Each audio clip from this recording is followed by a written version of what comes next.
के लिए बड़ी ही दुख की बात है।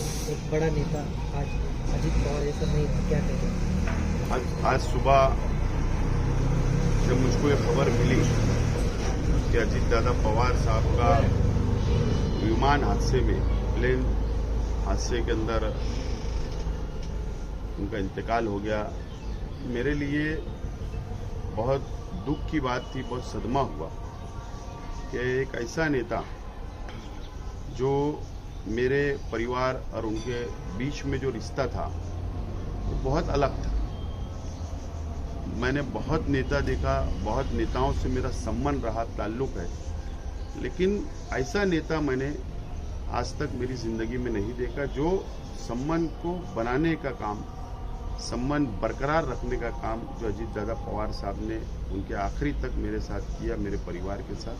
मुझे, मेरे परिवार को, मेरे कार्यकर्ताओं को, मालेगांव शहर के लिए बहुत दुख की बात है और बहुत बड़ा नुकसान मालेगांव शहर की आवाम के लिए है। अजीत दादा पवार का मालेगांव में बहुत बड़ा हिस्सा है, उनका हिस्सा है मालेगांव। असेंबली के इलेक्शन से पहले जो महाराष्ट्र की तारीख में मस्जिद के ऊपर, मदरसे के ऊपर जो सोलार फिट हुआ है, सोलार सिस्टम, तो वो मेरे डिमांड पर अजीत दादा पवार साहब ने मंजूर किया और कानून में तरमीम किया और मालेगांव शहर की मसाजिद, मदरसा उन्होंने सोलार पैनल दिया। ये अजीत दादा पवार का मालेगांव की शहरवासियों के योगदान है, इतना बड़ा योगदान है। और आज मस्जिदों के ऊपर सोलार शुरू हो चुका है, कई मस्जिदों के ऊपर।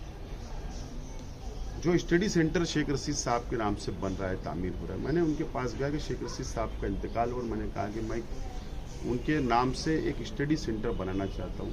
तो फौरी तौर पर उन्होंने बजट को, फंड को मंजूर किया। ये उनका योगदान है। और शेख रशीद साहब के इंतकाल के वक्त अजीत दादा पवार साहब नहीं आ पाए थे हमारे परिवार से मुलाकात करने के लिए। जब वो यहाँ से दुलिया जा रहे थे, जब मैं उनकी पार्टी में भी नहीं था, तो वो घर पर आए, उन्होंने परिवार को बैठाकर तसल्ली दी और हम लोगों को हिम्मत देने का काम उन्होंने किया। असेंबली का इलेक्शन के पहले जब अजीत दादा पवार साहब महायुति के अंदर शामिल हो गए, तो मैं खुद उनके पास गया कि दादा आप महायुति में शामिल हो गए, लेकिन मैं इस फैसले के साथ में नहीं हूं, मैं आपके साथ नहीं रह सकता। ये मैं बोलने के लिए जब उनके पास गया तो उन्होंने कहा कि ठीक है, मैंने मेरा रास्ता चुना हूं, तू तेरा रास्ता चुन, तेरा रास्ता चुन सकता है, तुझे हक है।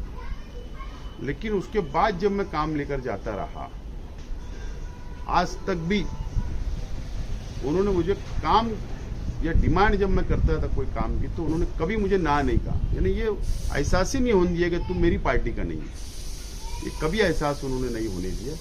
आपको पता है, कॉर्पोरेशन के इलेक्शन के आचार संहिता लगी उसके एक दिन पहले भी 1.5 करोड़ रुपया 1000 खोली गोल गार्डन के लिए मंजूर उन्होंने किया।